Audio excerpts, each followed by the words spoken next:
एक किसान था जिसके दो बेटे थे। वह बहुत ही आलसी और निकम्मे थे। वह अपने पिता को कामकाज में हाथ बटाने के बजाय आलस किया करते थे, इधर उधर घूमते फिरते थे।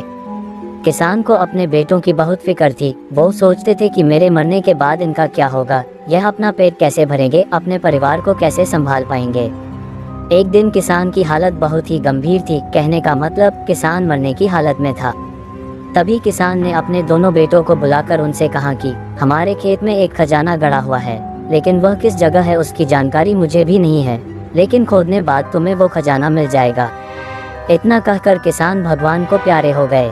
खजाने की खबर सुनकर दोनों बेटों के मन में लालच आ गया और वो दोनों खेत पर चले गए और खेत को खोदने लगे। खजाने के लालच में कुछ ही दिनों में पूरे खेत को खोदने के बाद वह घर जाकर बैठ गए और वह अपने पिता को कोसने लगे। इसी तरह कुछ महीने बीत गए और वर्षा ऋतु का आगमन हुआ।